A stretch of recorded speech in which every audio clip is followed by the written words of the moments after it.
அனைவருக்கும் வணக்கம்.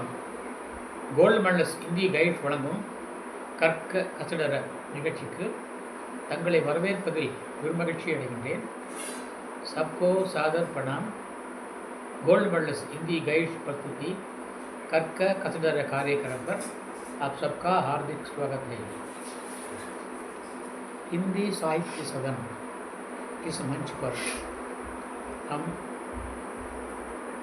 हिंदी व्याकरण के संबंध में पढ़ रहे हैं और पढ़ा रहे हैं. इस सिलसिले में आज भी व्याकरण के एक अंश का बोध करने वाले हैं. आशा है कि आप लोगों ने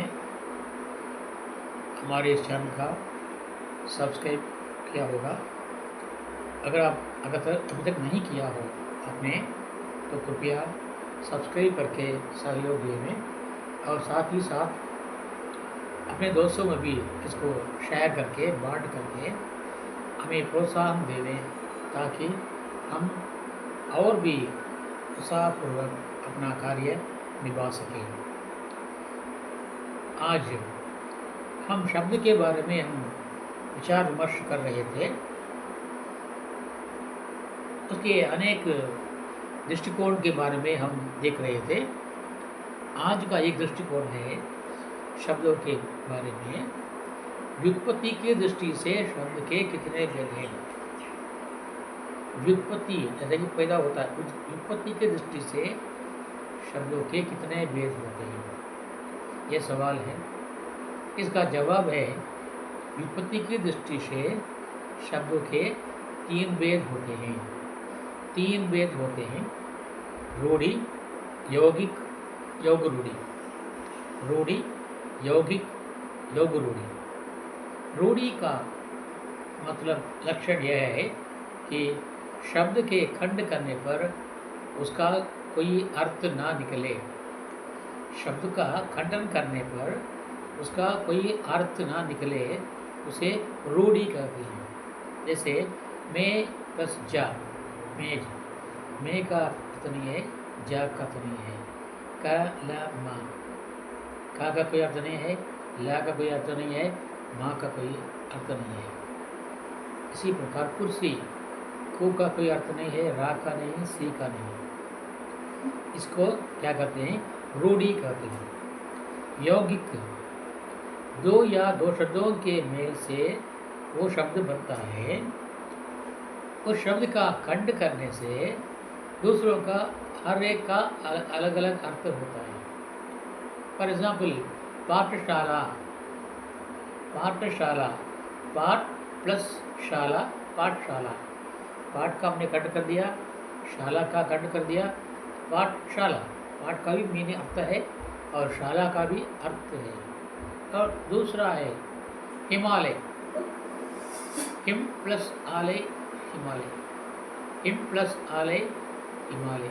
पाकशाला, पाक प्लस शाला, पाकशाला. पैंट्री की करते हैं. पाक प्लस शाला, पाकशाला. रसोई घर, रसोई होटल घर, रसोई घर. इस प्रकार खंड करने पर दोनों शब्दों का, दोनों खंडों का अर्थ निकलता है, उसे यौगिक कहते हैं. अब योगरूढ़.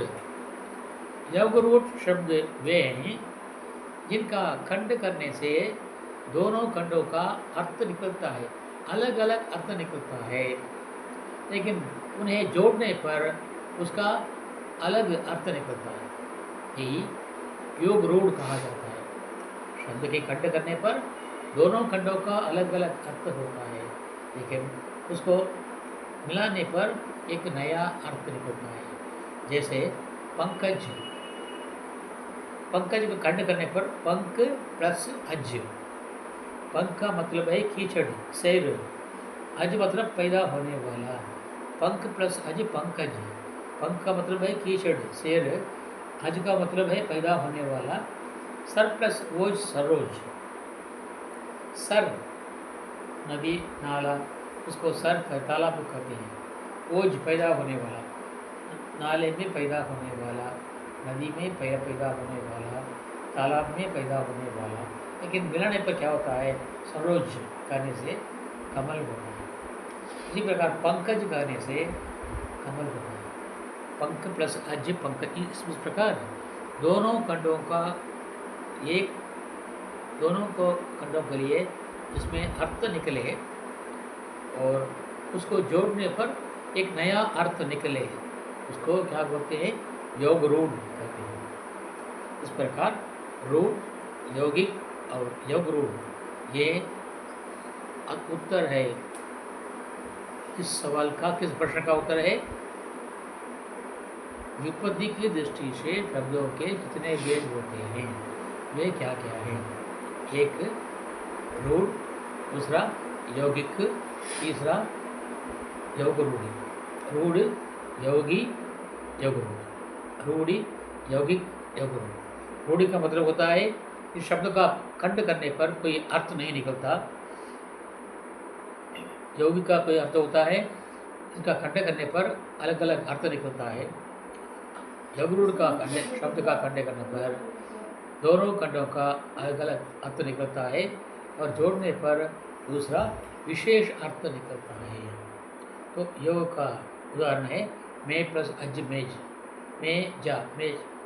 कलम का प्लस ला प्लस माँ, का मीनिंग नहीं, ला का मीनिंग नहीं, माँ का मीनिंग नहीं। योग रूढ़ पाठ प्लस शाला पाठशाला, देव प्लस आलय देवालय, हिम प्लस आलय हिमालय। इसी प्रकार योग रूढ़ पंकज सरोज, सर प्लस ओज सरोज, पंख प्लस ओज पंकोज, ओज पंकज, पंख प्लस अज पंकज, सर प्लस अज सरोज। पंख कीचड़, अज पैदा होने वाला, कीचड़ में पैदा होने वाला। कीचड़ में बहुत सारे जीव पैदा होते हैं, छोटे छोटे जीव पैदा होते हैं, बहुत सारे जीव पैदा होते हैं, लेकिन पंकज का मतलब है कमल। इसी प्रकार सर में, तालाब में अनेक चीज़ पैदा होते हैं, लेकिन अज का पैदा होना उनका भी अलग अलग अर्थ है, लेकिन जोड़ने पर क्या होता है? सरोज, कमल, लोटस।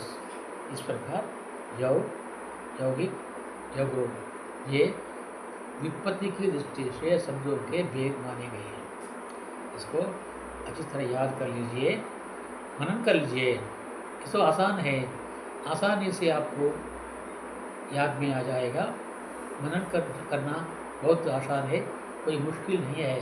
जरा से कोशिश करने पर जरूर हम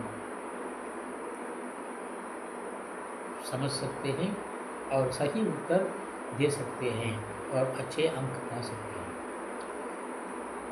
और इसी प्रकार के कल एक नए शीर्षक के साथ आपसे मिलने वाला हूँ।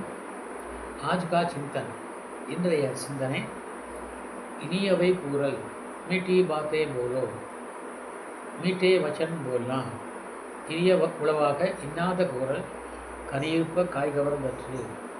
ये कुरल है, कोई कुरल है। இனிய உளவாக இன்னாத கூறல் கனியிருப்ப காய்கவர்ந்தற்று। ஒரு மரத்திலே கனியும் இருக்கிறது, காயும் இருக்கிறது. கனி இனிக்கும், காய் கசக்கும். காய் கனி இருக்கின்ற பொழுது அதை விட்டு காயை அடித்து சாப்பிட்டால் என்ன விளைவு ஏற்படுமோ அதுபோலத்தான் நம்மால் இனிய வார்த்தைகள் பேச இயலுகின்ற பொழுது அதை பேசாமல் தவறான வார்த்தைகளை, கசப்பான வார்த்தைகளை, பெருமனம் புண்படுகின்ற வார்த்தைகளை பேசுவதால் என்ன நன்மை? தீயினார் சுட்ட புண் உள்ளாரும் ஆறாதே, நாவினார் சுட்ட விடுவிக்கிற வள்ளுவர். தீயினார் சுட்ட புண் உள்ளாரும் ஆறாதே, நாவினார் சுட்ட விடு. இசை பிரகார் இனிய உளவாக இன்னாத கூறல் கனியிருப்ப காய்காரம் கற்று. தீப்பட்ட புண் அதை மருந்து போட்டால் ஆறி போடும். ஆனால் வார்த்தையாக சுட்ட வார்த்தை என்றைக்கும் ஆறாது. அது கேட்பவர் மனதிலே அது ரணமாக, புண்ணாக இருந்து கொண்டே இருக்கும். அது மறையாது, ஆறாது. ஆகையினாலே நாம் யாரையும் தகாத வார்த்தைகளால் தீட்டக்கூடாது என்பது இதனுடைய பொருளாகும். தீயினா சுட்ட பொருள் உள்ளாரும் ஆறாதே, நாவினா சுட்டவது. அதுபோல இனிய உணவாக இன்னாத கூறல் கனியிருப்ப காய்கறம் பற்று. இசை பிரகாரம் இதே கருத்திலே இந்தியனுடைய கவிஞர் கோசாமி துளசிதாஸ் அவர் எழுதிய ராமச்சரித்தமானஸ் ராமாயணம் மிக பயங்கர ஃபேமஸானது. அவர் சொல்கிறார், துளசி மீட்டே வச்சன் தே सुख बुझत चहुबोर, तुलसी मीठे वचन ते सुख बुझत चहुबोर, वसीकरण ये मंत्र है परिहरु वचन कठोर, वसीकरण ये मंत्र है परिहरु वचन कठोर. பிறரை நாம் வசப்படுத்தக்கூடிய, வயப்படுத்தக்கூடிய, தன்வயப்படுத்தக்கூடிய, இம்ப்ரெஸ் பண்ணக்கூடிய, அட்ராக்ட் பண்ணக்கூடிய வார்த்தைகள் தான் இனிய வார்த்தைகள். அது ஒரு மந்திரம் போல. வசீகரன் ஏ மந்திர இனிய வார்த்தை அடுத்தவரை நாம் வசப்படுத்துகின்ற, வசியப்படுத்துகின்ற, இம்ப்ரெஸ் பண்ணக்கூடிய மந்திரமாகும். तुलसीदास कहते हैं, मीठे वचन से இனிய வார்த்தைகள் பேசுவதால், தே மீன்ஸ் बोलने से, இனிய வார்த்தைகள் பேசுவதால் சுக் உபஜத் சுகம் விளைகிறது, இன்பம் விளைகிறது. சகுவோர் சாரோவோர் நாலா பக்கமும் சுகம் விளைகிறது. எதனால்? இனிய வார்த்தைகள் பேசுவதால். அது வசீகரணிய மந்திர ஹே, நாம் பிறரை வசீகரிக்கின்ற, அட்ராக்ட் பண்ணுகின்ற, இம்ப்ரெஸ் பண்ணக்கூடிய மந்திரமாகும் இனிய வார்த்தைகள். ஆகவே பரிஹரு வச்சன் கட்டோர், அதனாலே கசப்பான வார்த்தைகள் பேசுவதை விட்டுவிடுங்கள். பரிஹரு छोड़ दीजिए, वचन कठोर, कठोर वचन கசப்பான வார்த்தைகளை பரிஹரு छोड़ दीजिए விட்டுவிடுங்கள் என்கிறார் तुलसीदासन. तुलसी मीठे वचन पे सुख उपजत चहुओर, वसीकरण ये मंत्र है परिहरु वचन कठोर. दूसरों को अपने वश में करने का मंत्र ये है मीठी बातें बोलना. इस मीठी बातें बोलने से चारों ओर सुख पैदा होता है. इसीलिए दूसरों को अपने वश में करना हो, इम्प्रेस करना हो, तो हमें मीठी बातें बोलनी चाहिए. यही एकमात्र मंत्र है, मंदिरम एकमात्र मंत्र है. इसीलिए आप लोग कठोर बातें बोलना छोड़ दीजिए. परिहरु वचन कठोर, परिहरु छोड़ दीजिए. वचन சொற்களை கட்டோர் கடுமையான வார்த்தைகளை, கசப்பான வார்த்தைகளை, கடுமையான வார்த்தைகளை சொல்வதை நீங்கள் விட்டுவிடுங்கள். ஏனென்றால் இனிய வார்த்தைகள் தான் நாம் பிறரை வயப்படுத்துவதற்கு, அட்ராக்ட் செய்வதற்கு, இம்ப்ரெஸ் செய்வதற்கான மந்திரமாகும். இதிலேயே இனிய உழவாக இன்னாத கூறல், கனியிருப்ப காய்கவரம் பற்று. துளசி மீட்டே வச்சனத்தே சுக் உபஜத் சகுவோர், வசீகரன் ஏ மந்திர ஹே பரிஹரு வச்சன் கட்டோர். இது இன்றைய சிந்தனை. இது போன்ற கொள்கைகளை நீங்கள் எப்பொழுதும் இனிய வார்த்தைகளை பேசி அனைவரையும் அட்ராக்ட் பண்ணுங்கள், இம்ப்ரெஸ் பண்ணுங்கள், தன் வயப்படுத்துங்கள். அதுவே மந்திரம். இதோட மந்திரம் இருந்து இல்லை என்று கூறி இன்றைய தலைப்பை நிறைவு செய்கின்றேன். நாளை ஒரு புதிய தலைப்புடன் உங்களை சந்திக்க விளைகின்றேன்.